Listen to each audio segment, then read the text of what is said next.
Dieu nous parle.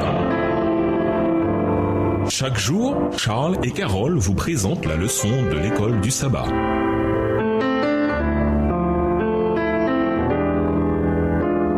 Bienvenue dans votre émission. Dieu nous parle. Nous voilà à la leçon de mardi. L'agitation mène à la rébellion. L'histoire commence sur une note positive. Les Israélites ont fini par atteindre la frontière de Canaan et 12 espions ont été envoyés pour explorer le pays. Leur rapport a tout simplement été extraordinaire. Lisons le rapport des espions dans Nombre 13, les versets 27 à 33. À quel moment les attentes des Israélites ont-elles été déçues? Nombre 13, les versets 27 à 33. Voici ce qu'ils racontèrent à Moïse. Nous sommes allés dans le pays où tu nous as envoyés. À la vérité, c'est un pays où coule le lait et le miel, et en voici les fruits. Mais le peuple qui habite ce pays est puissant. Les villes sont fortifiées, très grandes. Nous y avons vu des enfants d'Anak. Les Amalécites habitent la contrée du Midi. Les Étiens, les Jébusiens et les Amoréens habitent la montagne, et les Cananéens habitent près de la mer et le long du Jourdain. Caleb fit taire le peuple qui murmurait contre Moïse. Il dit: Montons, emparons-nous du pays, nous y serons vainqueurs. Mais les hommes qui y étaient allés avec lui dirent: Nous ne pouvons pas monter contre ce peuple, car il est plus fort que nous. Et ils décrièrent devant les enfants d'Israël le pays qu'ils avaient exploré. Ils dirent: Le pays que nous avons parcouru pour l'explorer est un pays qui dévore ses habitants. Tous ceux que nous y avons vus sont des hommes d'une haute taille, et nous y avons vu les géants, enfants d'Anak, de la race des géants. Nous étions à nos yeux et aux leurs comme des sauterelles. Malgré l'intervention de Caleb, les voix des sceptiques et de tous ceux qui doutaient l'ont emporté. Le peuple d'Israël n'a plus voulu partir à la conquête du pays que Dieu lui avait promis. Le cœur troublé et agité, les Israélites ont préféré pleurer et murmurer plutôt que de se mettre en marche et de crier victoire. Lorsque nous avons le cœur agité, nous luttons pour marcher par la foi. Mais l'agitation n'affecte pas seulement nos émotions. Les scientifiques affirment qu'il y a un lien de cause à effet entre le manque de repos, dont le manque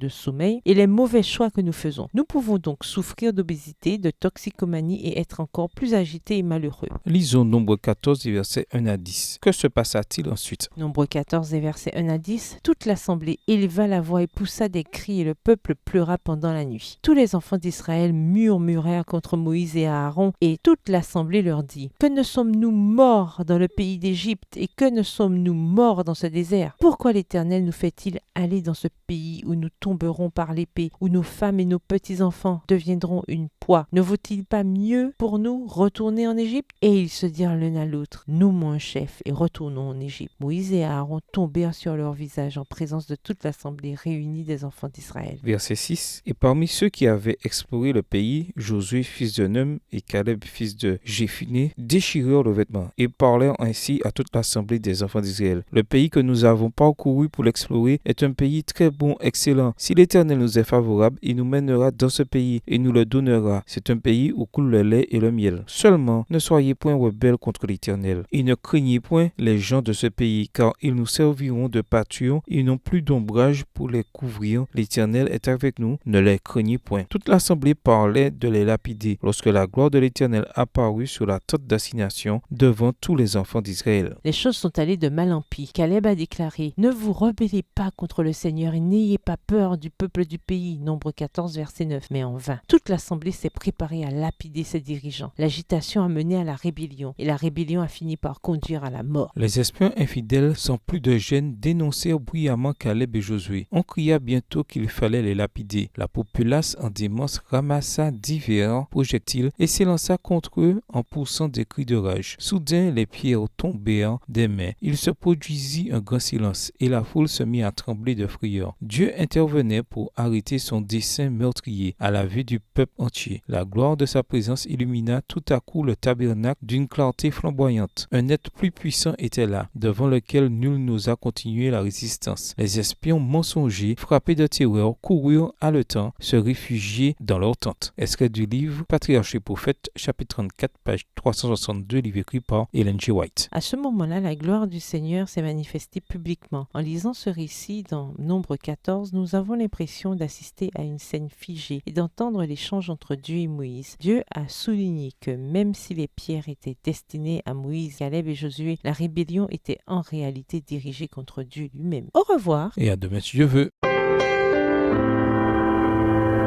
Dieu nous parle. Chaque jour, Charles et Carole vous présentent la leçon de l'école du sabbat.